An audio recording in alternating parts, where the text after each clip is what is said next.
Esse é o título da nossa reflexão de hoje à noite. Quero convidar você a fazer isso com muito temor, muita reverência ao Senhor.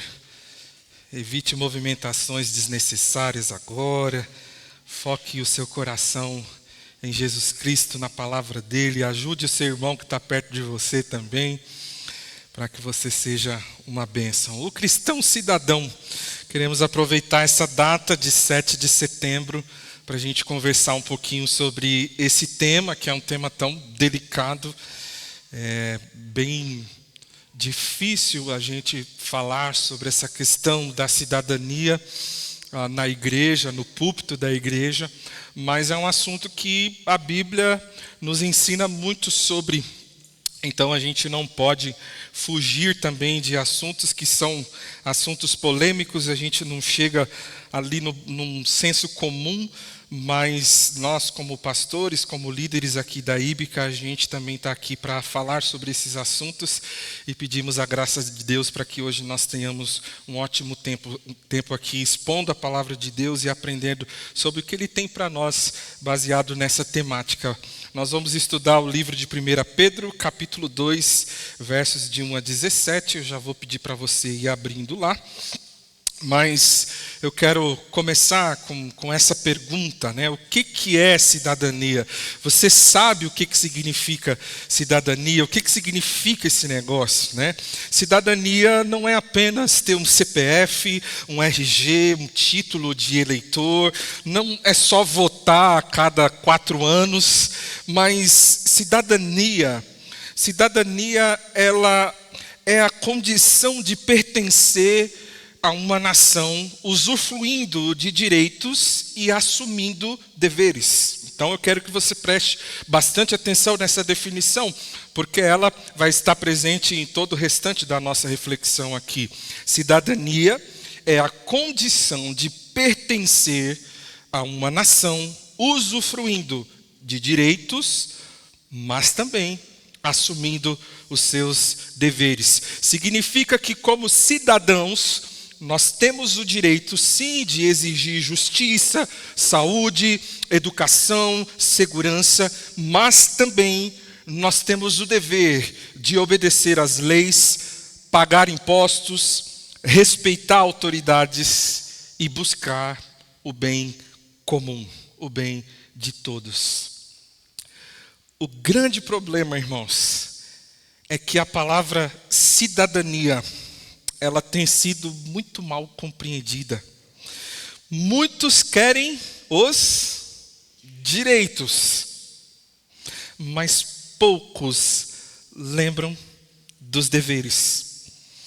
Todos criticam os governantes, as autoridades, mas muitos cometem pequenas corrupções no dia a dia. Colar numa prova, furar uma fila, sonegar um imposto e viver dando aquele famoso jeitinho brasileiro, que é tão conhecido, não é verdade?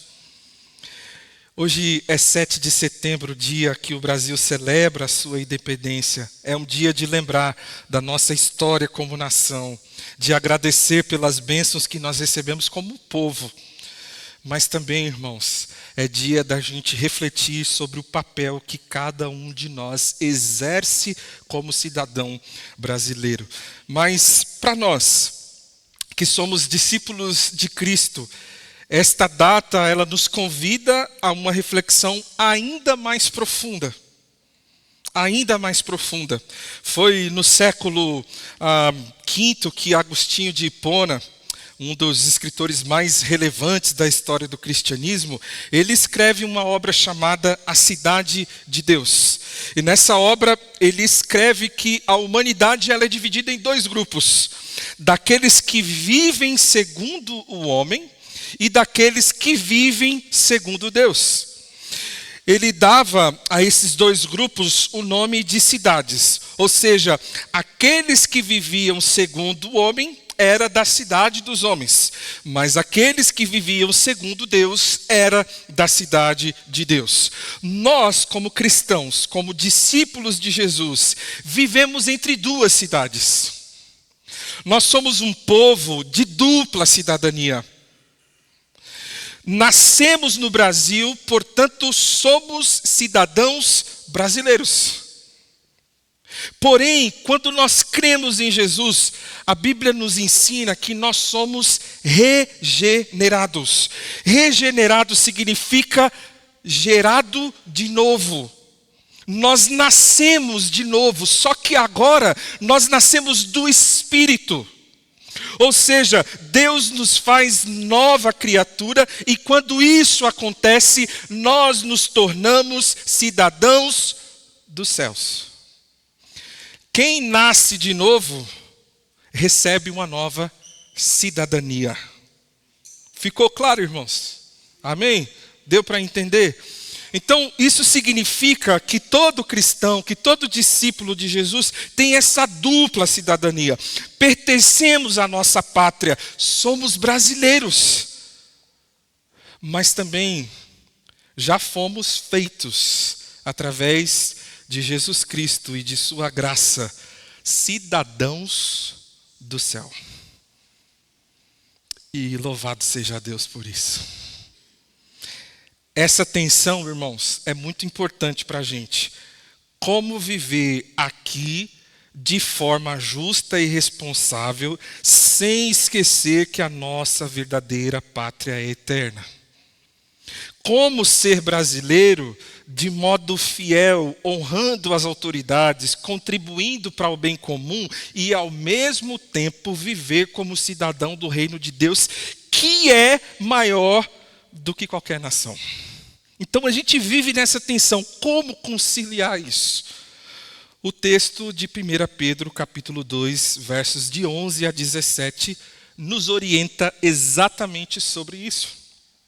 Como deve se portar o cristão no mundo, diante da sociedade, diante das autoridades e das pessoas ao seu redor. Como que a gente se comporta? E a mensagem que nós veremos hoje à noite é muito clara, irmãos. Ser um bom cidadão do céu nos torna também bons cidadãos na terra. É consequência, é natural. Ser um bom cidadão do céu nos torna também bons cidadãos na terra. Pedro, ele nos lembra que nós temos uma cidadania maior, que é a cidadania celestial. Mas essa cidadania não nos isenta da terrena. Pelo contrário, Pedro nos ensina. Ela nos transforma para que sejamos cidadãos melhores ainda. Para que sejamos uma bênção para a nossa pátria, para a nossa terra. Então, eu quero responder hoje à noite, junto com os irmãos, essa pergunta. Como a nossa fé em Cristo deve moldar a nossa cidadania na terra? É claro que existem várias respostas aqui, mas hoje eu quero destacar apenas duas, tá bom? Como a nossa fé em Cristo deve moldar a nossa cidadania na terra, tá bom? Vocês estão prontos? Vamos lá? Então vamos lá. Primeiro, a nossa fé molda a nossa conduta pessoal. E aí a gente vai entrar no texto. Eu quero pedir para que você que está com sua Bíblia, abre aí. Se você está sem Bíblia, você pode acompanhar no telão aqui com a gente. Diz assim a palavra do nosso Senhor. Amados, insisto em que, como estrangeiros e peregrinos no mundo, vocês se abstenham dos desejos carnais que guerreiam contra vocês.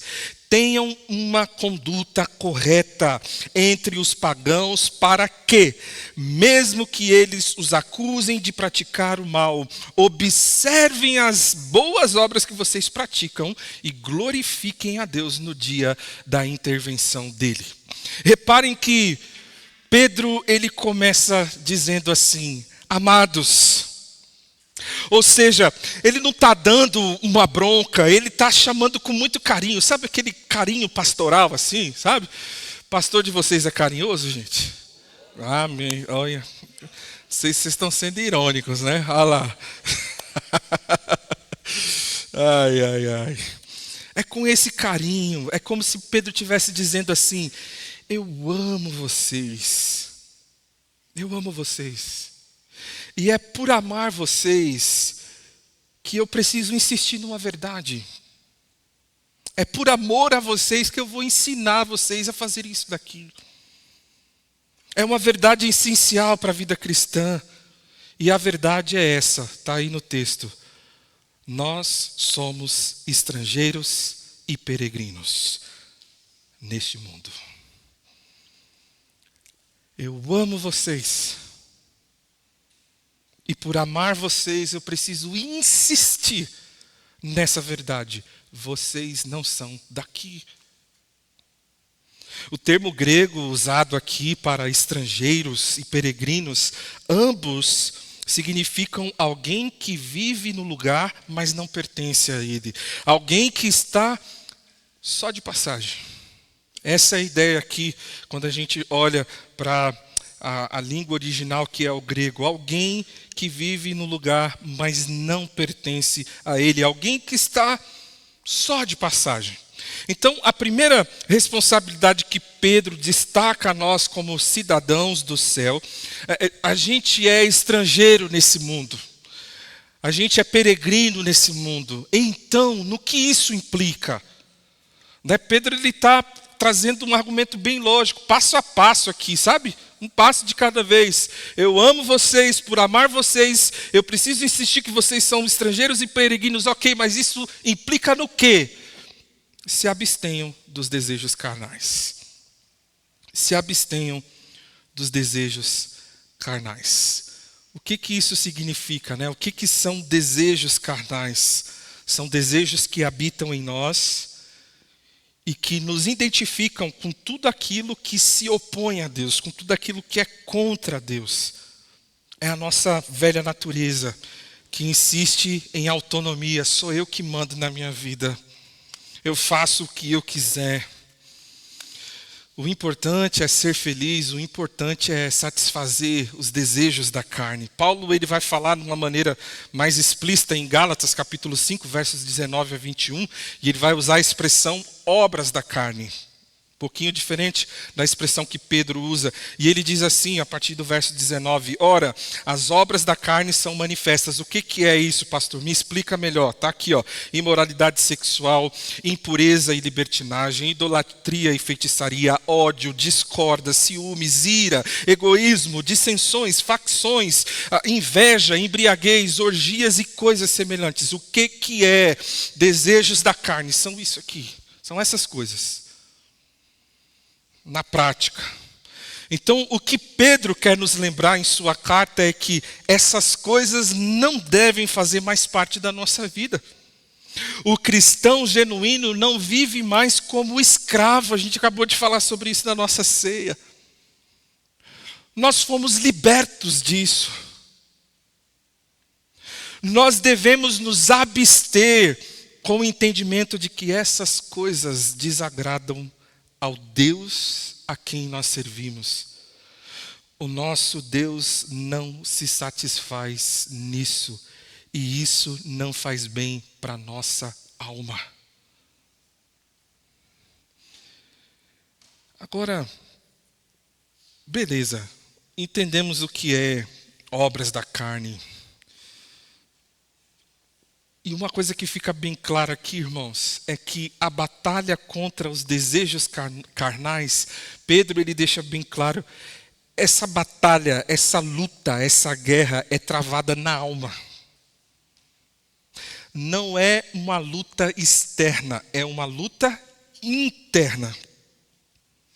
Os desejos carnais não é algo que vem de fora. É algo que vem de dentro, está dentro de nós por causa do pecado e desse mundo quebrado que nós vivemos. Isso me faz pensar em algo muito importante. Há muitos cristãos entrando em lutas que não deveriam lutar. E se esquecem de lutar as lutas que deveriam lutar.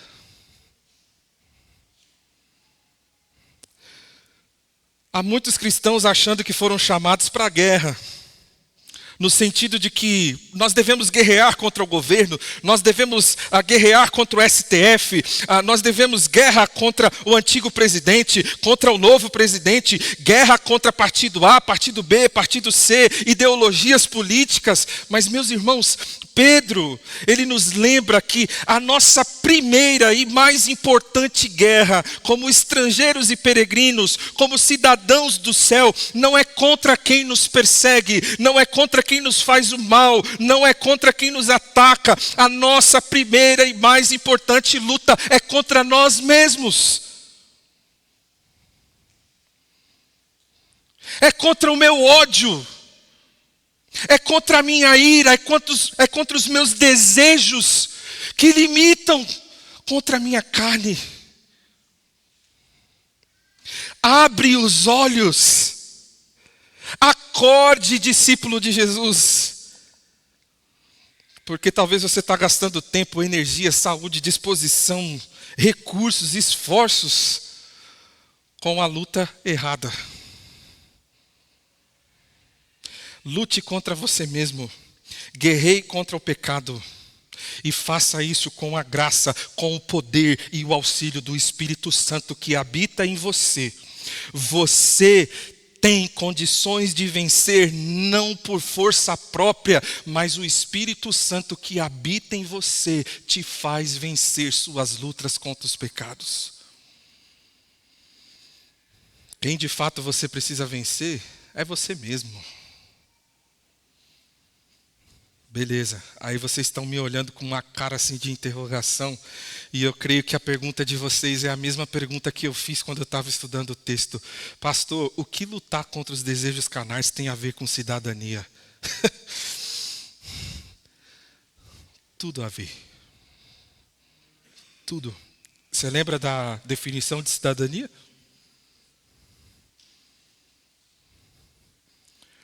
Sabe por que, irmãos, tem tudo a ver?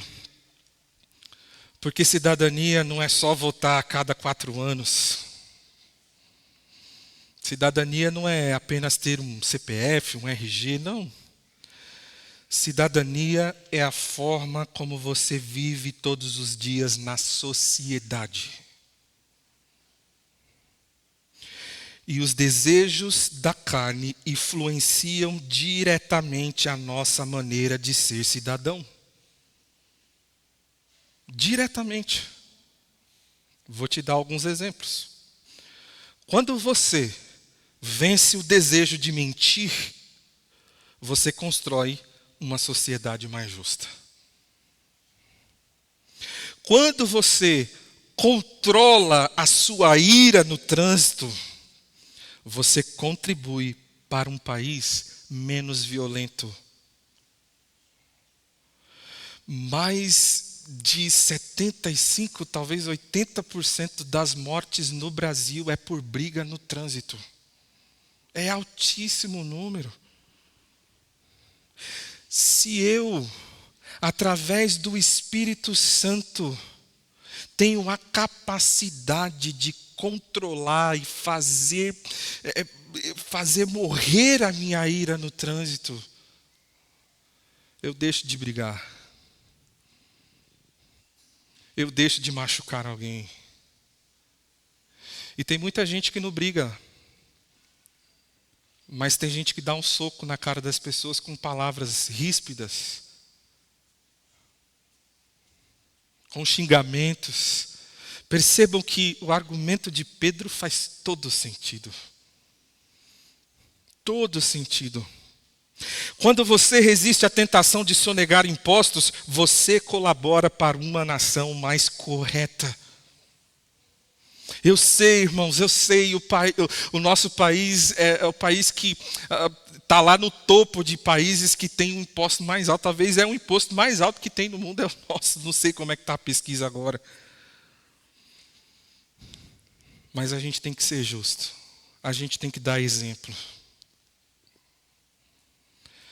Quando você se abstém do desejo de levar vantagem em tudo, você ajuda a quebrar o ciclo da corrupção que tanto nós criticamos. Quando você diz não ao egoísmo e pensa no próximo, você está exercendo cidadania no supermercado, no ônibus, na fila do banco, no trabalho, em todos os lugares. É o evangelho estando presente em todas as esferas da vida, inclusive no meu dia a dia e como eu trato as pessoas. O evangelho, quando transforma, irmãos, ele transforma por completo. É por isso que quando eu me torno cidadão do céu, eu me torno um cidadão melhor na terra.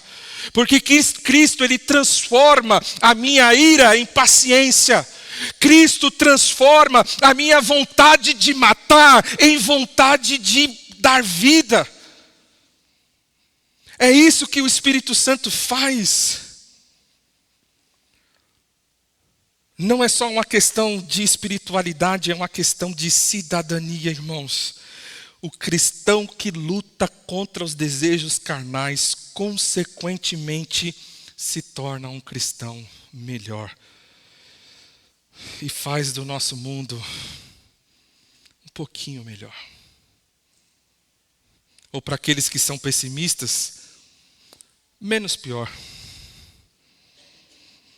E aqui, irmãos, nós temos uma grande verdade. Não existe transformação coletiva sem transformação pessoal. Nenhuma sociedade será diferente se as pessoas que a compõem não forem diferentes. Mas eu vou mais profundo ainda. Na verdade, eu vou falar, é um clichê aqui, né? Minha mãe falava isso para mim. A gente só muda de verdade o mundo quando a gente muda nós mesmos. Quer mudar o mundo? Começa arrumando sua cama. Já ouviu falar isso? Pois é. Mas, irmãos, essa mudança, ela só é possível, ela só é verdadeira quando nós nos rendemos a Jesus. Porque sem Jesus, a carne vence. Sem Jesus, o pecado domina. Sem Jesus, o egoísmo manda. Mas quando nos entregamos a Cristo, o Espírito Santo começa uma obra de transformação dentro de nós. E essa mudança, essa transformação pessoal, transborda no social, na sociedade, no mundo. É por isso que eu digo que a verdadeira cidadania, ela começa na cruz. A verdadeira cidadania começa na cruz, porque quando Jesus governa o coração, a vida muda de verdade. E quando a vida muda, a sociedade também muda. E quando a cidadania muda, a sociedade ela é impactada.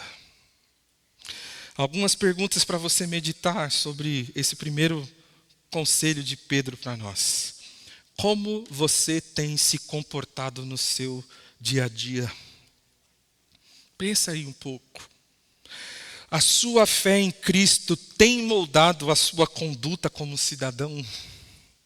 O evangelho tem mudado a forma como você age no trânsito. E aqui eu pego bem na ferida mesmo, porque eu sei que tem muitos aqui que têm problema no trânsito.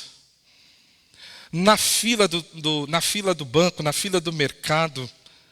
O evangelho tem mudado a sua forma como você age no trabalho, com as pessoas, seus colegas de trabalho. E nas redes sociais? E nas redes sociais? Que tem um monte de crente brigando com outras pessoas aí. E se esquecendo de brigar contra a sua própria carne, que é a luta que vale a pena ser lutada. Que é a luta que nós somos chamados para lutar. Agora essa daqui é bem difícil. Se o Brasil tivesse apenas cidadãos como você, o país estaria melhor ou pior? E aí? A sua cidadania terrena tem refletido a sua cidadania celestial. Eu gosto demais dessa frase de William Barclay. Ele diz o seguinte: o melhor argumento em favor do cristianismo é um verdadeiro cristão.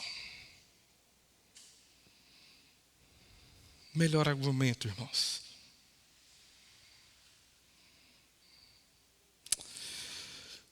Às vezes nós pastores que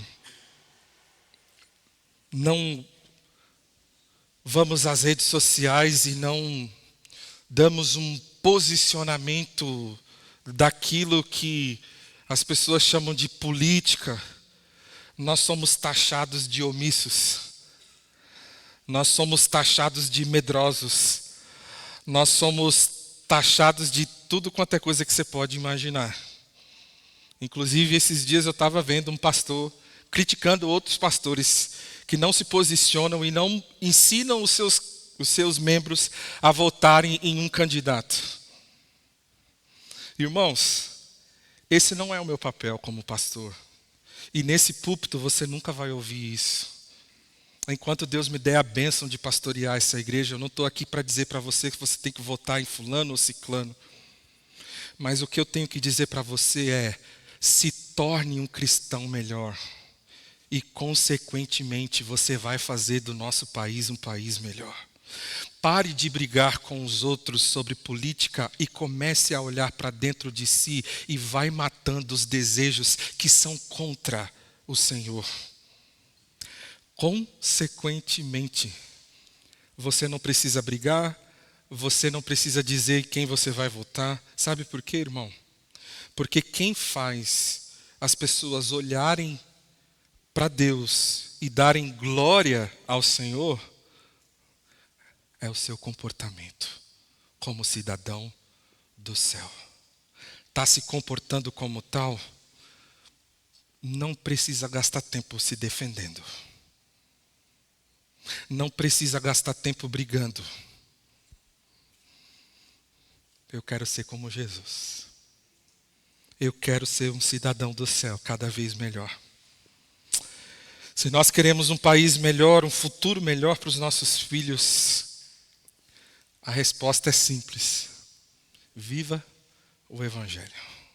Deus não está te chamando para brigar por Ele. Deus está te chamando para viver os propósitos dele na sua vida. Mas tem mais um conselho que eu quero deixar para os irmãos hoje à noite. Segundo, a nossa fé, ela molda o nosso respeito às autoridades. Por causa do Senhor, sujeitem-se a toda autoridade constituída entre os homens, seja ao rei como autoridade suprema, seja aos governantes como enviados por ele para punir os que praticam o mal e aprovar os que praticam o bem. Pois é da vontade de Deus que pela prática do bem vocês silenciem a ignorância dos insensatos. Percebam que aqui Pedro ele vai começar a falar um pouco mais especificamente sobre a nossa relação, a nossa relação com as autoridades instituídas, né?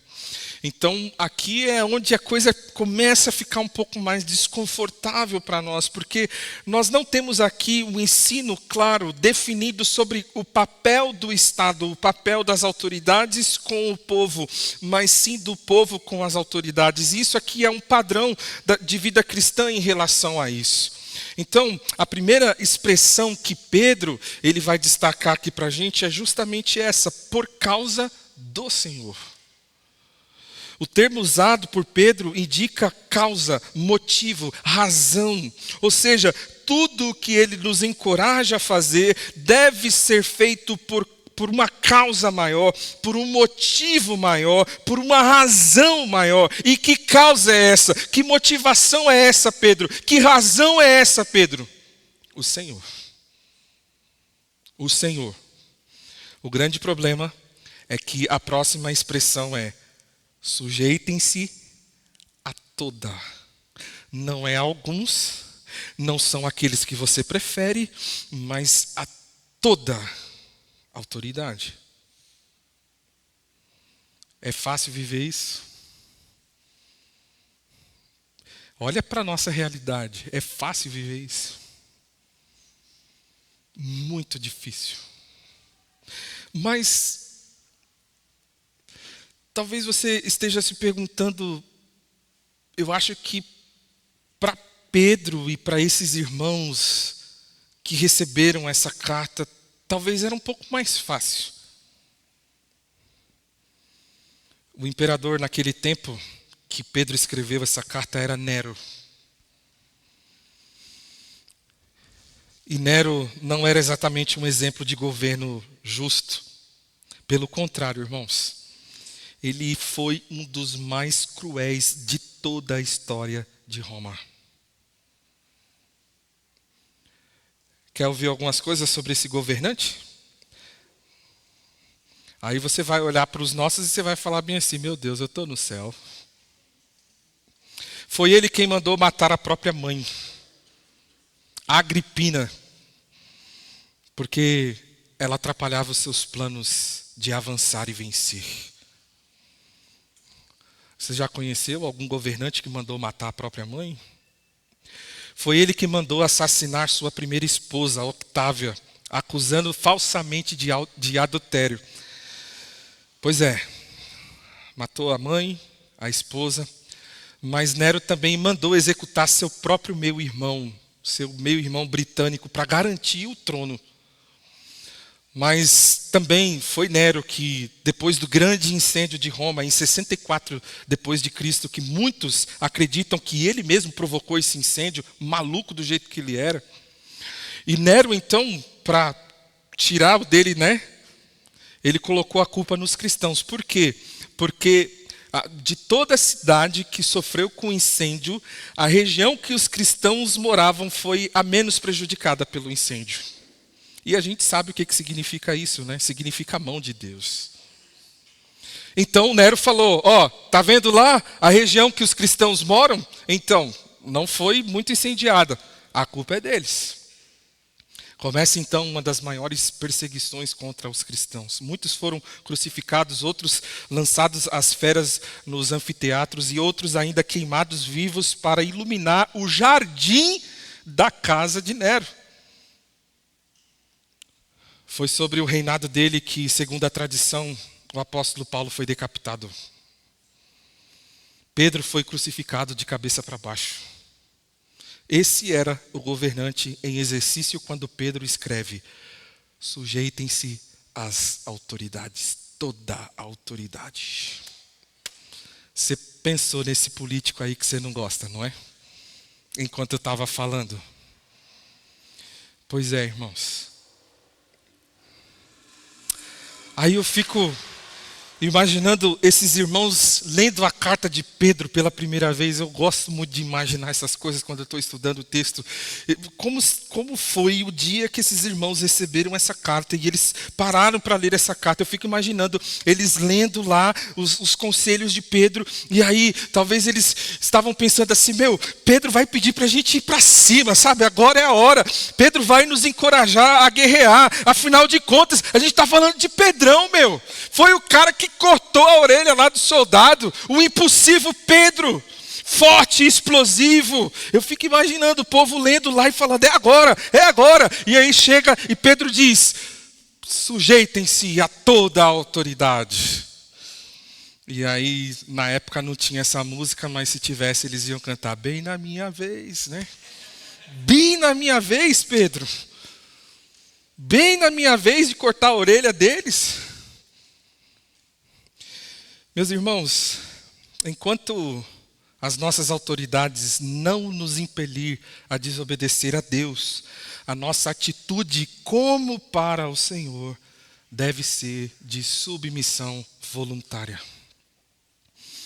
A submissão às autoridades, e eu quero que você saia com esse princípio aqui no seu coração. A submissão às autoridades não depende de quem ocupa o trono do país, mas de quem ocupa o trono do nosso coração.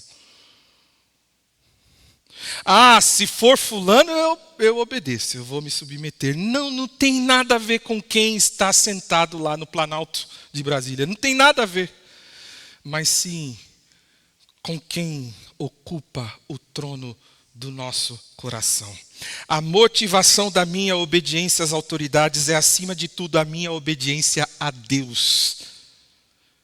E para nos ajudar a entender isso um pouco melhor, Pedro, ele continua o texto e ele diz o seguinte: vivam como pessoas livres, mas não usem a liberdade como desculpa para fazer o mal. Vivam como servos de Deus. Mais um paradoxo de Pedro aqui. Vivam como livres, vivam como servos. E a palavra servos aqui significa escravos de Deus. Tá bom, Pedro? O que a gente tem que fazer? É livre ou é escravo? E é simples de entender, irmãos. A liberdade do mundo é para transgredir. A liberdade do mundo é para desobedecer. A liberdade do mundo é autonomia. É fazer o que eu quero. É tomar o controle nas minhas mãos. Mas a liberdade em Cristo é para obedecer. Eu sou capaz de obedecer. Eu sou capaz de ouvir a voz de Deus. Porque um dia Ele me salvou. E agora eu não sou mais escravizado pelo pecado. Mas eu vivo os propósitos de Deus para a minha vida. Porque eu posso, porque eu tenho força. Não, mas porque o Espírito Santo de Deus me impele, me impulsiona e me sopra para isso. Essa é a obra de Deus em nós. A gente só encontra a nossa verdadeira liberdade quando voluntariamente nos tornamos escravos de Cristo. É sendo escravo de Cristo que eu encontro liberdade para tudo que me escraviza. Que coisa linda! É sendo escravo de Cristo que eu encontro liberdade para tudo que me escraviza. Tudo. E como escravo do Senhor, eu obedeço, eu me submeto, eu respeito as minhas autoridades. Porém, se for preciso desobedecer, eu não tenho problema nenhum. Pois acima de tudo, acima de todos, está o meu Senhor. Como aqueles jovens na Babilônia, eu não vou me prostrar ao imperador, porque o meu coração já está prostrado ao Rei dos Reis e Senhor dos Senhores, Jesus Cristo. Pedro não está dizendo que devemos idolatrar governantes, nem obedecer quando eles mandam pecar, porque quando o Estado se levanta contra Deus, a resposta da igreja sempre será: importa obedecer a Deus do que aos homens. Atos 5:29. Mas fora disso, a nossa postura deve ser de respeito, de ordem, de cidadania exemplar. Como escreveu o grande teólogo John Stott, a submissão cristã não é cega obediência ao Estado, mas obediência ao Senhor, que nos manda respeitar as autoridades como instrumentos da sua ordem. O Brasil, irmãos, não precisa apenas de governantes melhores. O Brasil, ele precisa de cidadãos melhores. E ser cidadão melhor significa obedecer leis, significa pagar impostos com honestidade, respeitar a ordem, orar pelas autoridades, mesmo que você não tenha votado nelas, mesmo que não concorde com elas. Respeitar autoridades não é sobre quem está em Brasília, é sobre quem está no trono do céu. Quando eu me sujeito às autoridades terrenas, eu estou, na verdade, reconhecendo a autoridade suprema de Deus. E eu creio que você deve estar se perguntando nesse momento: pastor, mas se a autoridade for injusta? E se ela governar de forma dura, corrompida, pesada, opressora? E se ela trouxer disciplina e dor para o povo? A resposta é: continua sendo Deus no controle. Se Deus está usando as autoridades para disciplinar, é Deus. Se Deus está usando as autoridades para abençoar, é Deus. Sim, foi Deus que endureceu o coração de Faraó para não libertar o povo. Foi o próprio Deus que fez isso.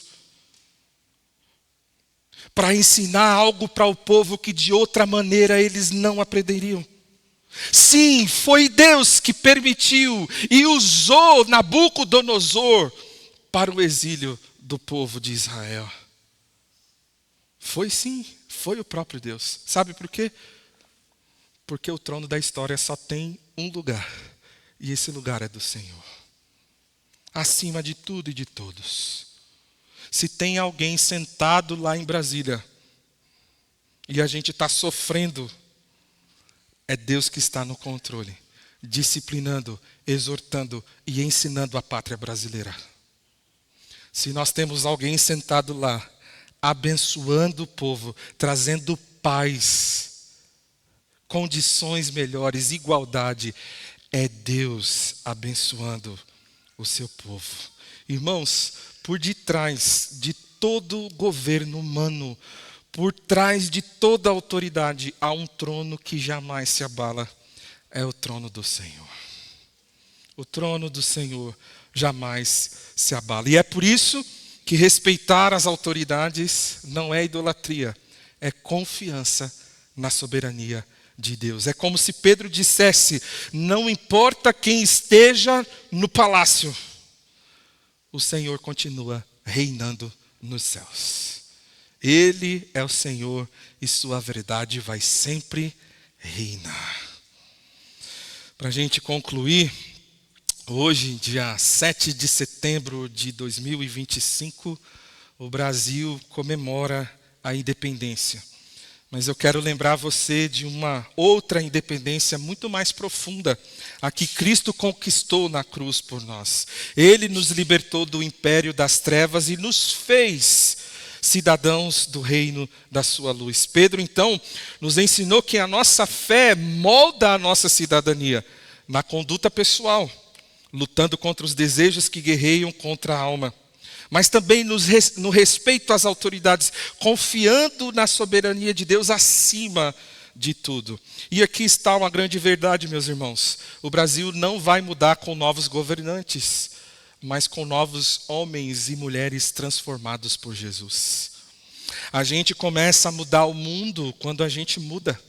E a gente só muda de verdade quando se curva diante da cruz de Jesus. Talvez você olhe para o Brasil hoje, para o seu país, e você diz o seguinte: não tem jeito, eu estou louco para ir para outro país, eu estou louco para ir embora, esse daqui não é lugar de gente, né? Não tem jeito, não tem solução. Talvez você olhe para a sua própria vida hoje e pense: não tem conserto. Mas eu quero dizer para você que a cruz do Calvário grita e grita: tem jeito sim, tem jeito. A sua vida tem jeito. O país tem jeito.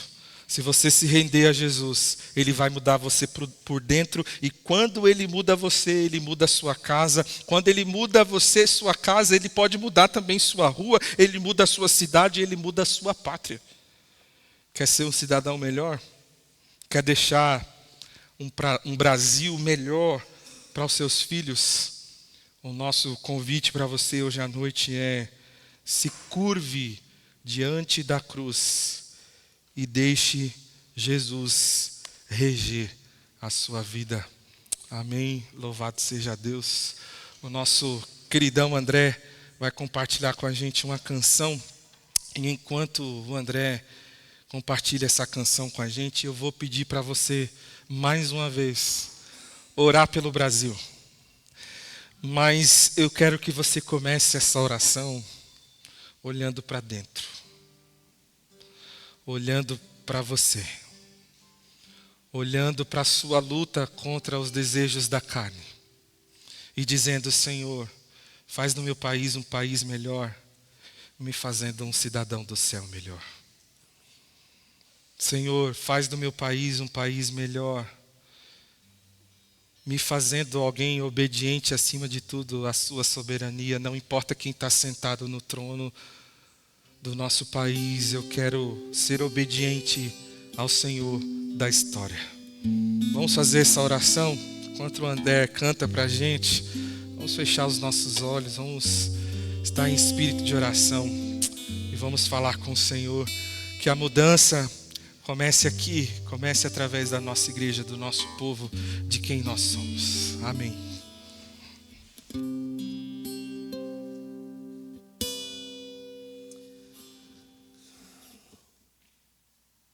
Música de 1991, servo do Senhor João Alexandre compondo essa letra que é tão viva e tão atual para os nossos corações, assim como a palavra do pastor Alex. Brasil é cada um de nós. Brasil não são os governadores, Brasil não é o time do coração. Brasil é eu, é você, são os nossos filhos. Este é o Brasil.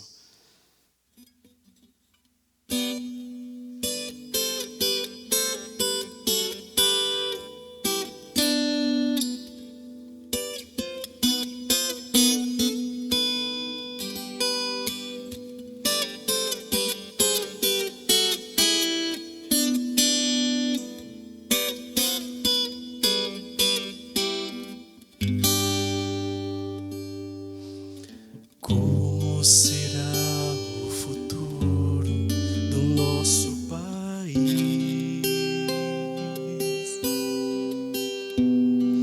Surge a pergunta no olhar e na alma do povo.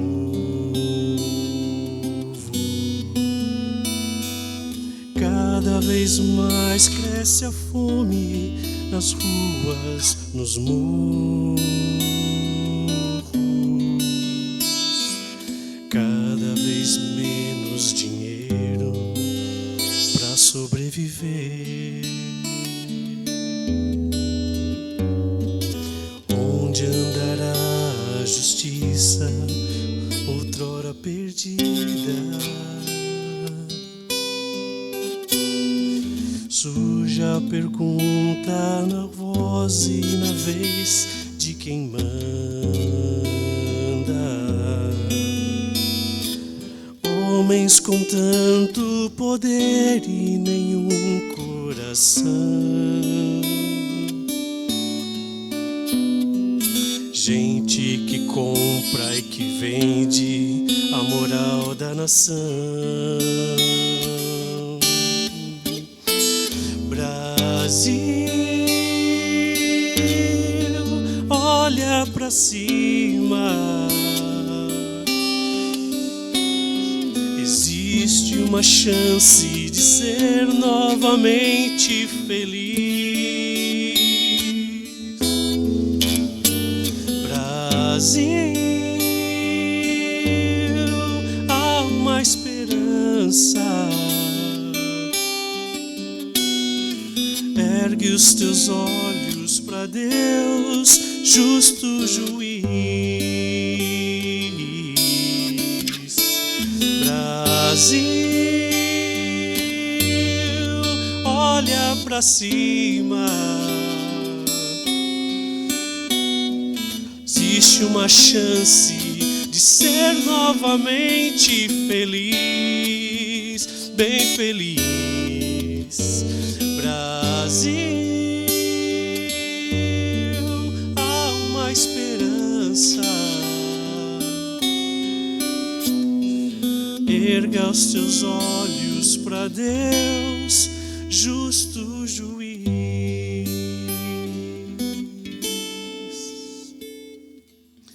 Como será o futuro do nosso país?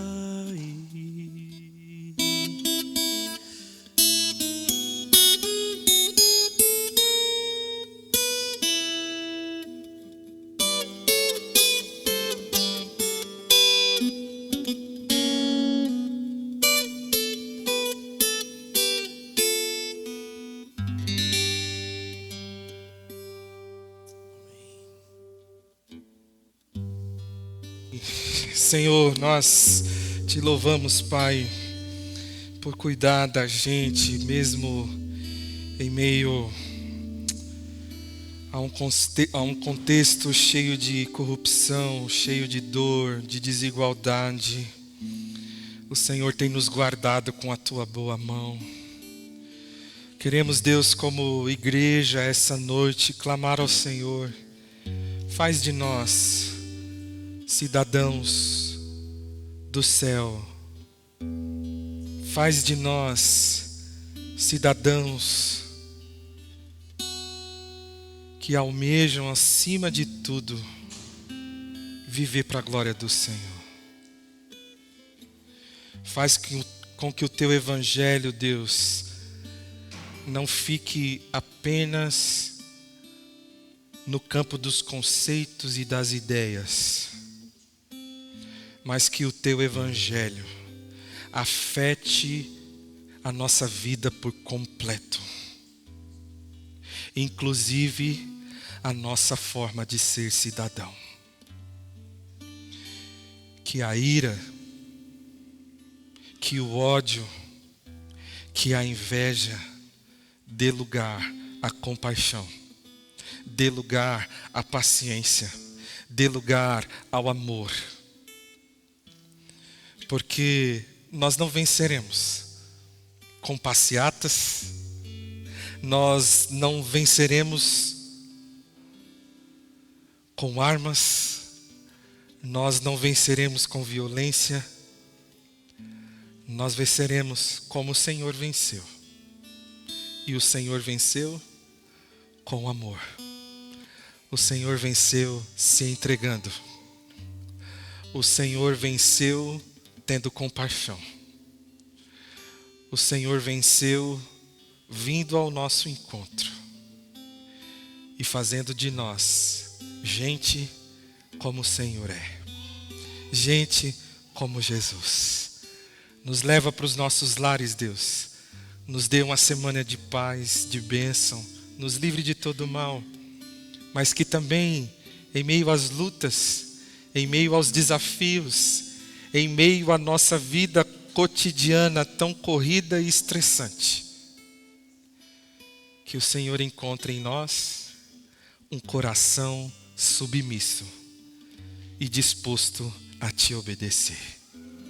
E que ao olhar para nós, como diz o texto que nós aprendemos hoje, as pessoas possam olhar para o céu e glorificar o teu nome, porque elas viram em nós quem Jesus é.